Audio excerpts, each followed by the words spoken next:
Hi there, Prairie Plant Girl here. I'm out with the tomatoes today and I plan to do some harvesting. I'm hoping to make tomato sauce early next week.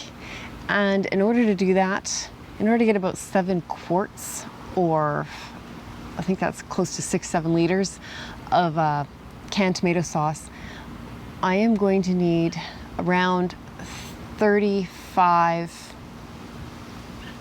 pounds, I believe it is, of plum tomatoes. That's a lot of tomatoes, so I might not get that many, but I have quite a few that are ripe right now. And I want to get those picked. I'll just take them in the house, put them somewhere cool. That'll kind of hopefully send some more energy to some of the green tomatoes that are on the plants and some that are just starting to ripen. Get them ripening up a bit more, you know, open up the air circulation, get the sun shining in so on those tomatoes, and just keep these from winding up getting split or damaged by birds or something. So that's my plan today, is just pick as many ripe tomatoes as I can, or nearly ripe, because they will continue to ripen in the house, just a little bit slower usually when they're in somewhere cooler and out of direct sunlight. So that's my plan today, just to get as many plum tomatoes as I can, and I'll probably pick a few. I have a few beautiful globe tomatoes. I can use those in the recipe as well, and they'll add some nice flavor. So that's what I'm going to be doing, is just picking tomatoes today. So come along and let's see how many tomatoes we can get. I brought this basket out. If I'm lucky, I'll fill this plus more. So let's get picking. It smells so good here. I don't know if you could see the basil. Oh, it smells so good. Basil and tomatoes, yum. So let's get these. I think I'm safe to just take this whole bunch off. So there's 5, so about 5 medium plum tomatoes gives you about a pound of tomatoes. So I'm looking for 35 pounds. That's a lot of tomatoes.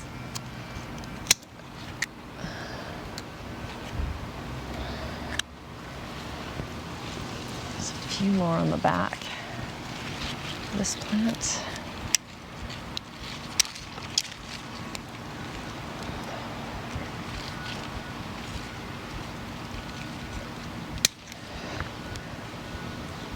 This plant that I was just picking off of is Roma, and I believe this is a Roma as well. Yeah, not much happening on it. I'm not sure why. Right beside each other, same seed pack. But we'll go down a little ways here. And these are Mamma Mia. And you probably can't even see the tomatoes on here, but there's some nice, couple nice tomatoes.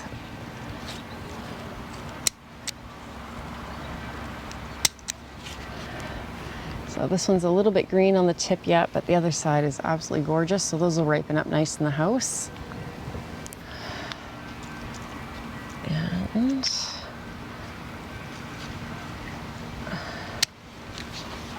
another one. Oh, I just brought you over to the other side. So this is the plant I just picked off of, and you can see it has quite a few. It has 4, 7, about 8 more tomatoes on there right now, but they're not quite ripe, but they're starting to turn. And this is another Mamma Mia right beside it. I love these snips, by the way. I don't know if you saw my video I think it was last fall.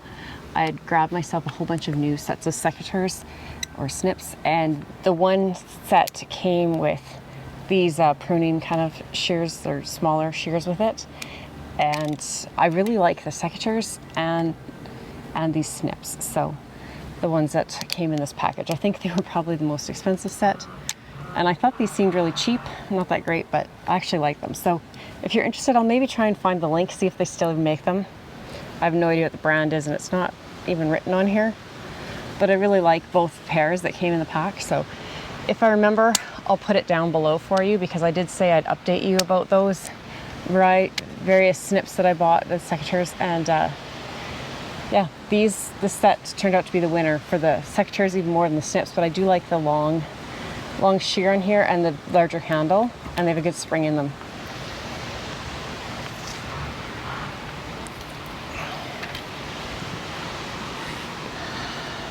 So I'm gonna take this one too. It's not perfectly ripe, but it's still pretty nice. Thought I had some Elizabeth in here, but maybe I didn't grow Elizabeth this year. So that's it for the plum tomatoes, but wow. How many did I get there? 5, 10, 15, 18 it looks like in here. So now on the other side, I have a whole bunch of just round tomatoes, and otherwise it's cherries down here. So I'm gonna grab a few cherry tomatoes on my way by because you know you can't resist a garden snack.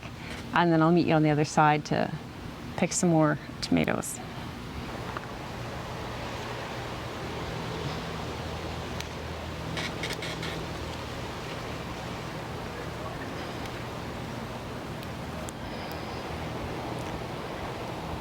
Yum. So here on the other side, quite a few ripe tomatoes too. I don't know how well you can see all the red shining through. I'm gonna have to contend with this giant dill that I've let grow through here, but I think we should be able to get quite a few tomatoes off of here. Right here, these first tomatoes are my Manitoba tomatoes. They're on the end. And I don't think there's any ripe yet there, but we're gonna go past the dill.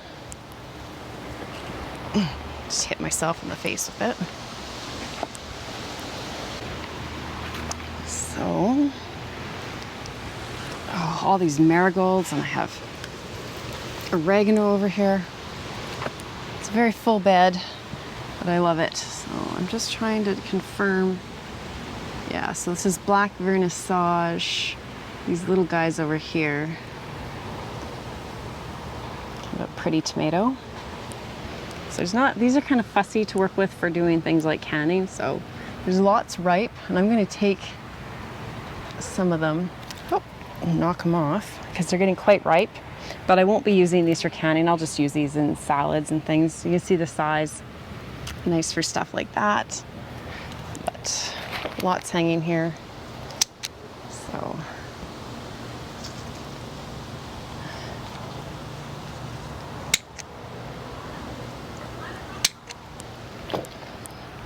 A few more, so those will just be for me to eat.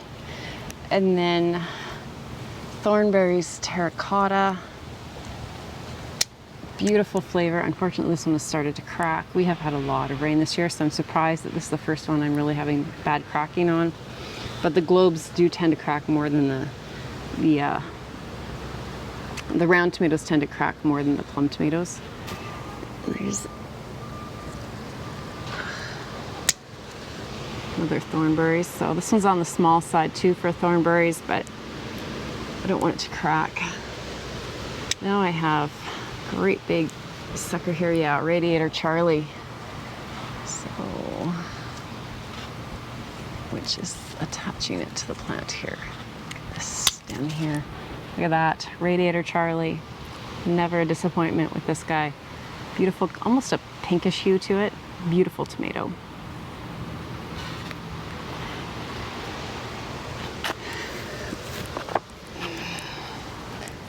Next to that, we have black vernissage, and these are on the small side. Black vernissage, that's not right, black creme, yeah. This one's actually going rotten right on the plant, so I won't be taking this in the house, but good to get it out of here. I'll go, not sure, I don't normally have tomatoes rot on the plant. It's odd. I might just go right in my garbage. I don't know, do I want that in my compost? Is it a disease? This plant isn't the healthiest looking. I'll set it down and decide. Put in the comments. I'll have already done whatever I do with it by then, but put in the comments, what do you think I should do with it? Now, there's a couple more plants here, and there's so much dill and parsley in them, I'm not sure I'm gonna be able to see anything, but I'm gonna try and get you in here to see it. There's a ton. I think these are black creme as well by the looks of them. Yeah. They're looking way healthier. Much nicer.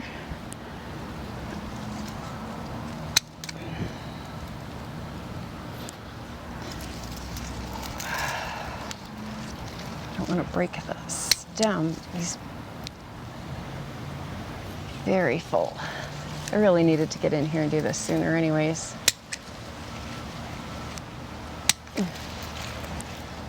I'll free up some energy for this plant. This little guy. And there's a few more up here.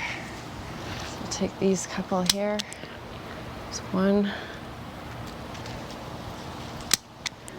2. And then this is the Japanese trifele. Yeah, Japanese black trifele.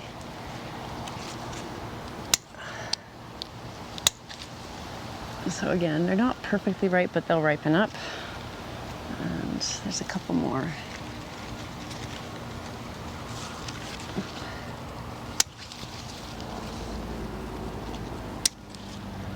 I don't think these are going to grow anymore. They just need to be picked and ripen up. That's a pretty nice harvest basket of tomatoes there. It'll give me a good start to the tomato sauce I want to make next week. And hopefully taking some of this off of the plants will give them some energy to put into the other tomatoes that are on there, help them to grow big, mature, and just open up the light so they can ripen. So that's my hope, but the recipe I have is very adaptable. I will link the book I use for 95% of my canning. It's a home canning book. So you can check that out if you want some good, safe, tried and true home canning recipes. That's what I like. And that recipe is very adaptable. So even if I don't get the enough to make the 7 quarts, I can easily still adapt this to make an amount that I have that works with my tomatoes. Have you been starting to do some canning and preserving yet this year from your produce in your garden? Let me know what you're making down below.